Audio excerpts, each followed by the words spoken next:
Si tu penses lors d'un accident que sans collision avec un autre usager de la route, tu ne peux pas être indemnisé, alors reste bien sur cette vidéo, je vais t'apprendre quelque chose.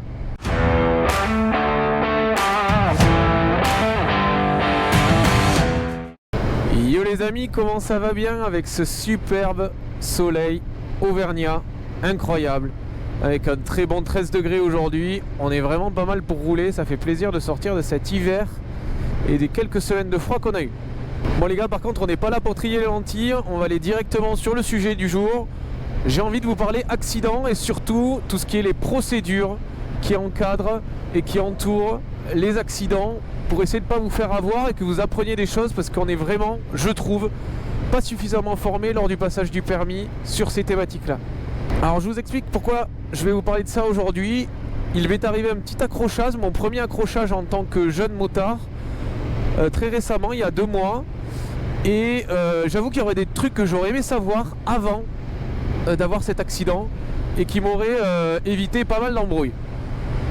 Donc je vous explique un petit peu le contexte. Je me retrouve à la nuit tombante en rond-point et un automobiliste ne me voit pas et donc je le percute. La moto se retrouve donc par terre, moi également, et la voiture de l'automobiliste a pris un beau carton. Enfin, on voit bien que je suis passé sur sa portière arrière. Donc je vais partir de mon cas de figure et je vais vous donner toutes les éventualités pour essayer de détailler au maximum ce qui peut vous arriver. Dans mon cas, la conduite à tenir au moment où je tombe, immédiatement, c'est déjà de voir d'un point de vue corporel ce que j'ai.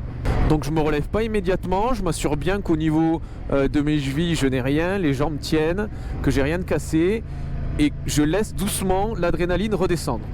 Le truc qui a vachement aidé à détendre la situation, on va pas se mentir, c'est la réaction de l'automobiliste. Le mec descend de sa bagnole, j'étais excité, normal, après un accident comme ça, surtout que vraiment j'avais mis mon clignot intérieur du rond-point pour montrer que je ne sortais pas et je ne comprenais pas qu'il ne m'ait pas vu.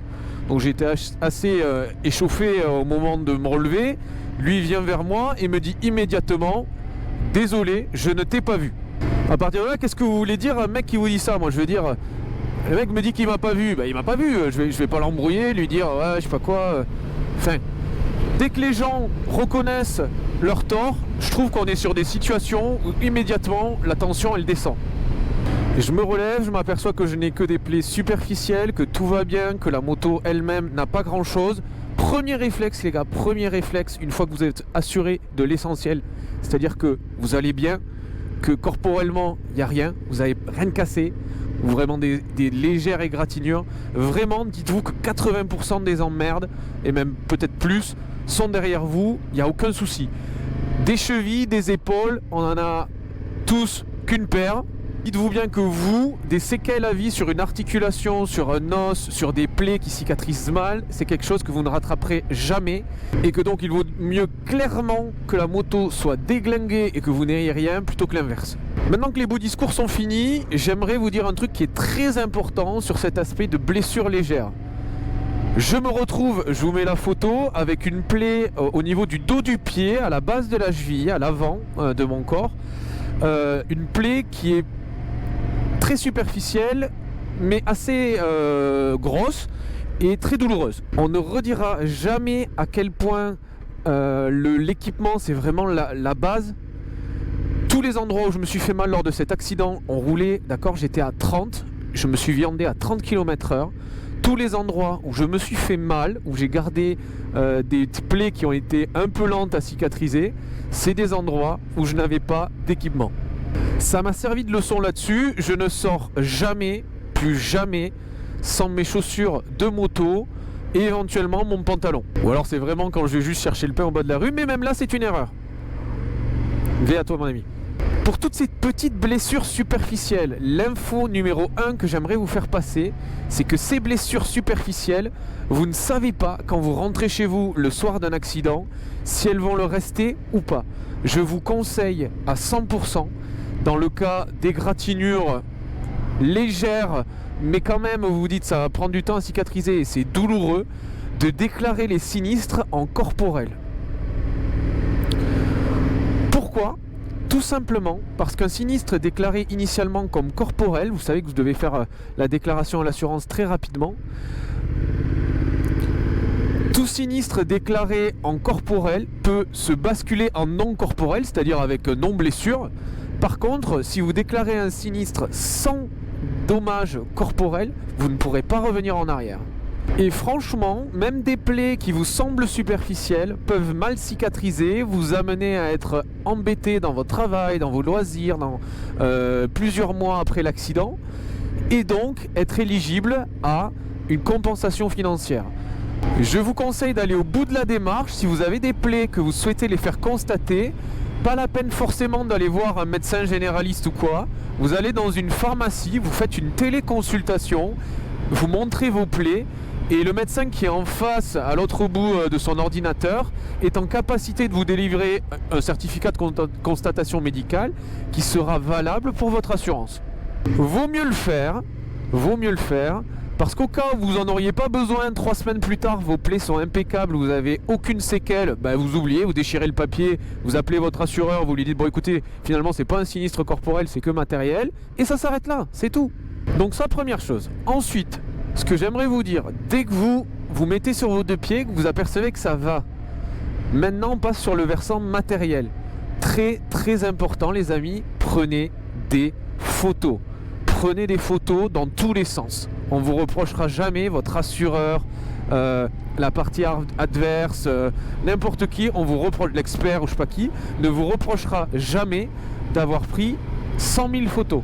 D'accord ? Donc je vous en mets quelques-unes là, notamment de la voiture de la personne en face de moi pour vous montrer qu'il quand même lui aussi il avait des dégâts. Ça va me permettre de faire la liaison avec ceux qui éventuellement ne percutent pas d'autres usagers de la route mais qui quand même veulent déclarer à leur assurance qu'ils ont eu un accident.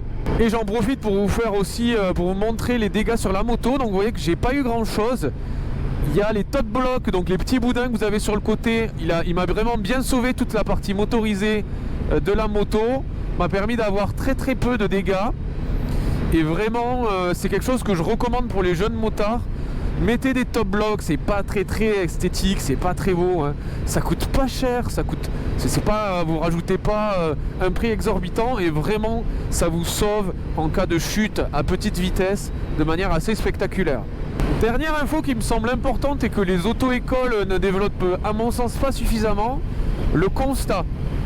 Pareil, quand vous faites un constat, déjà arrêtez de penser que si vous n'avez ni l'un ni l'autre, ni l'automobiliste en face ou l'autre usager ou vous, un constat papier sur vous, ne vous dites pas oh là là, on est dans la merde.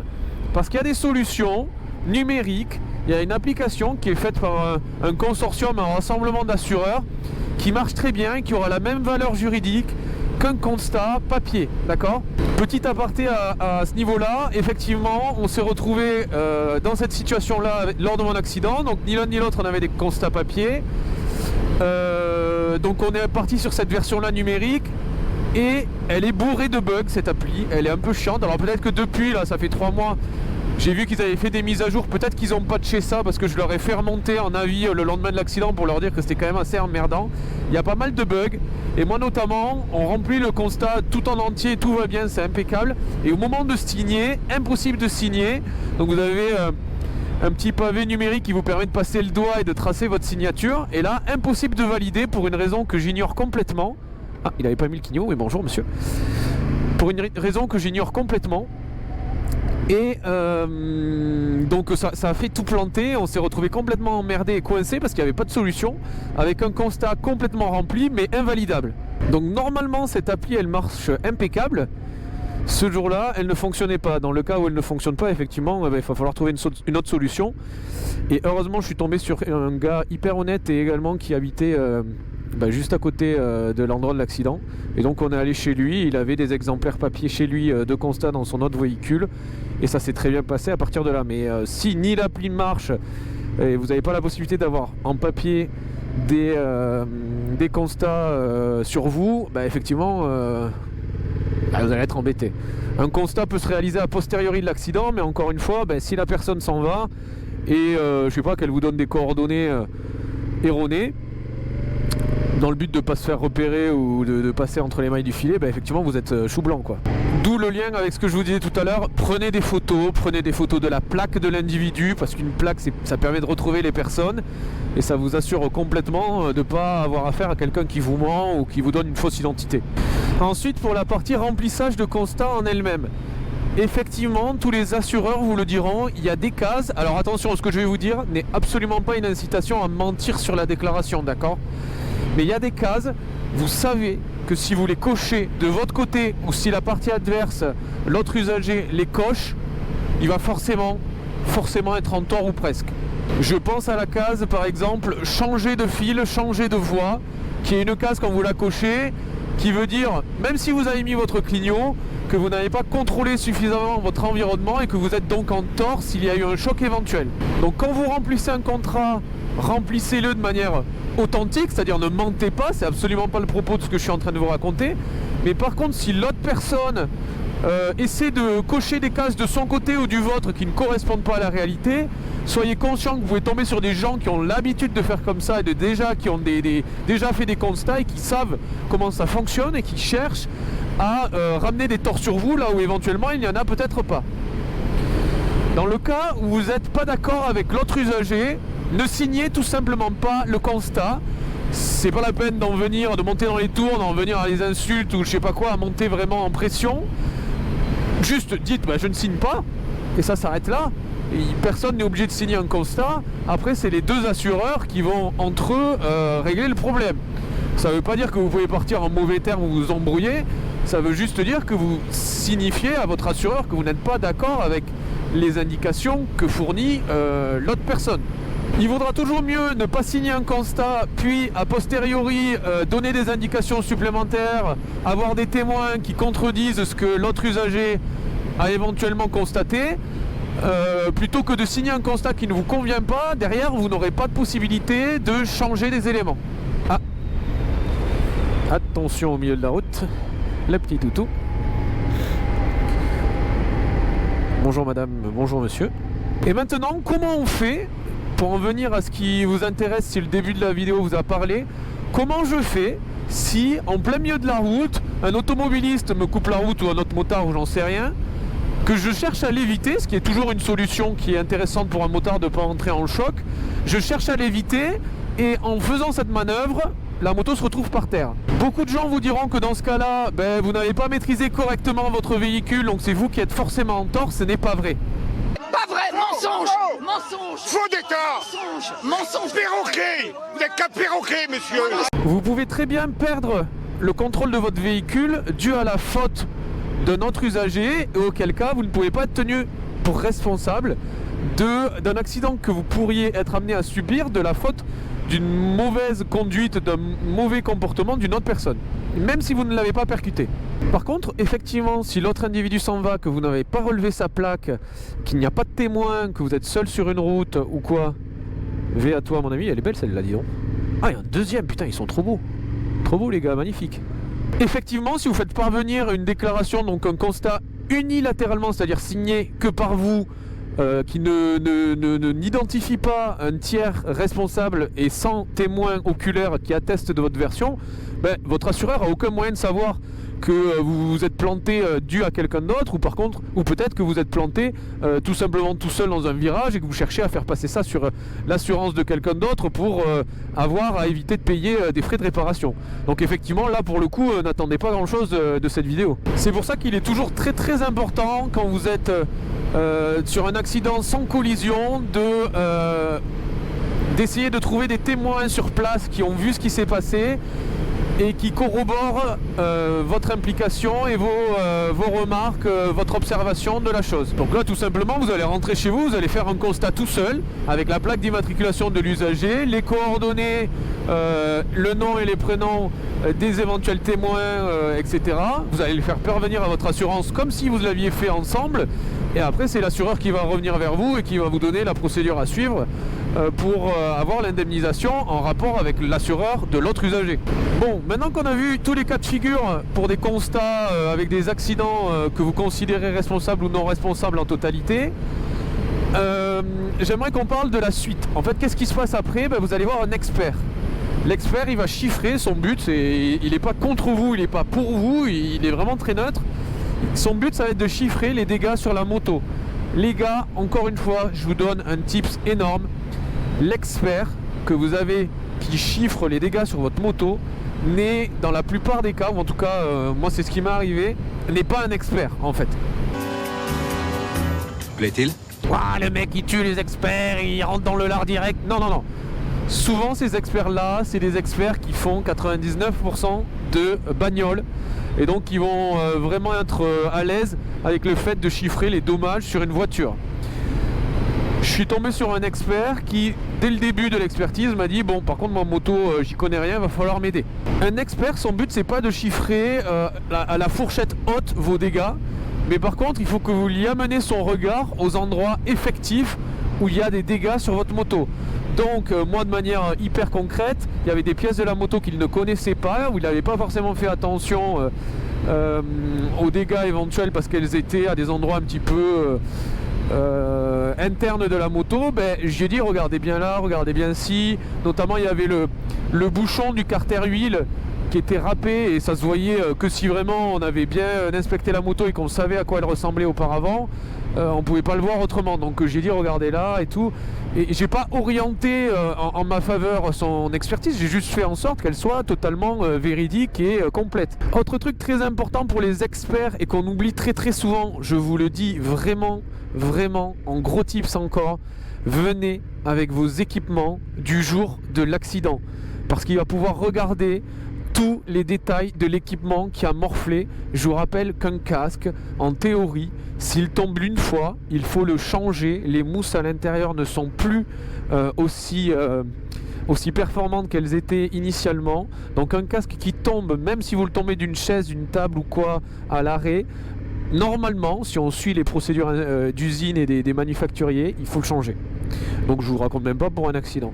Les chaussures, les blousons, les visières. Moi j'avais une visière que j'avais rajoutée sur mon casque, je l'ai amenée, elle était toute griffée, toute dégueulasse. Les gens qui m'ont vu arriver au centre d'expertise, ils ont dû se dire putain mais c'est qui ce tocard qui vient avec une visière toute griffée. Mais c'était vraiment, j'avais prévu d'aller à l'expertise avec tous les équipements endommagés du jour de l'accident. Donc ça permet à l'expert de savoir qu'est-ce qui a été endommagé et sur la base des factures, parce qu'effectivement il faut que vous ayez sur vous les factures de tous les équipements endommagés, parce que sinon il ne va pas pouvoir baser son expertise sur des chiffres. Il faut que vous les ayez encore en votre disposition. Bon, heureusement, si vous achetez pas mal de trucs en ligne, vous avez les factures qui restent sur votre espace personnel pendant longtemps.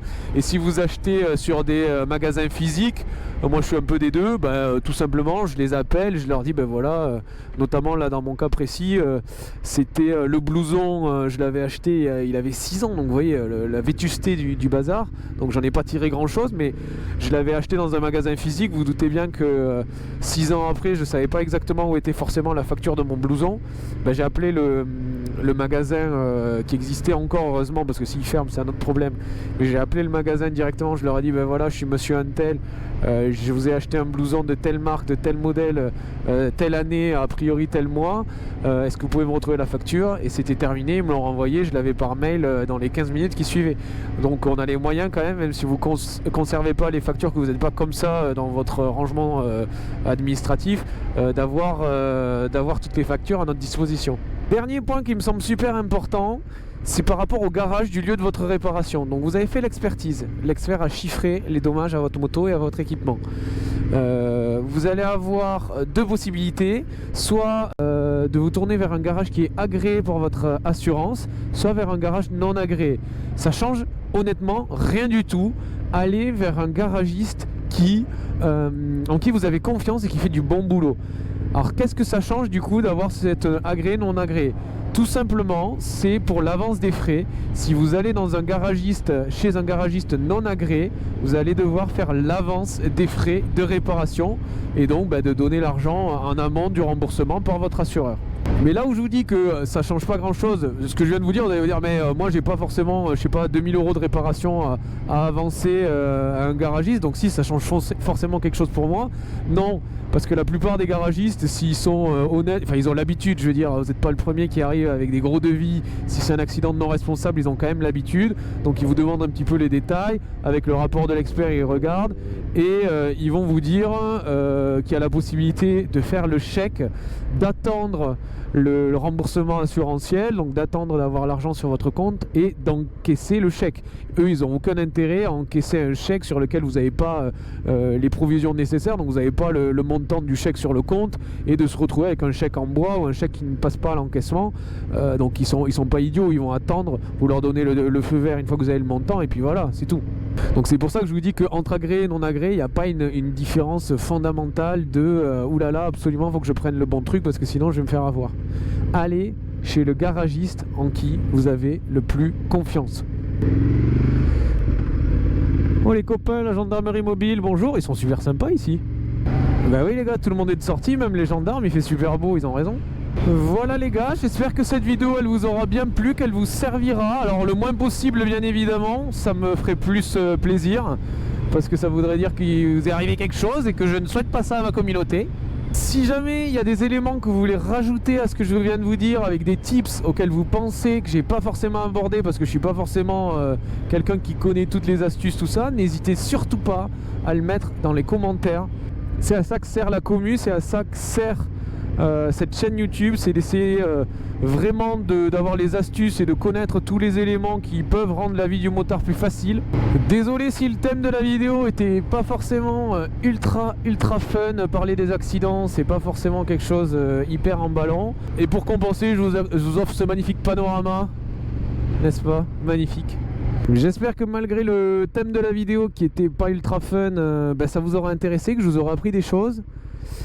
Et puis j'attends encore une fois que vous mettiez dans les commentaires d'autres informations qui me permettent à mon tour d'apprendre des choses, parce qu'on a tous les jours des choses à apprendre et que c'est pas le jour qu'on en a besoin que forcément il faut se dire merde, qu'est-ce que j'aurais dû faire, ah j'ai fait les trucs d'une manière qui est pas forcément idéale, si j'avais su, voilà, autant tout savoir dès le début, ça évite les mauvaises surprises. En tout cas, je vous fais un gros V à tous et des grosses bises, de très grosses bises, vous êtes incroyables. On se retrouve très prochainement sur la chaîne Jar Jar Bikes. Je vous fais des gros kiss.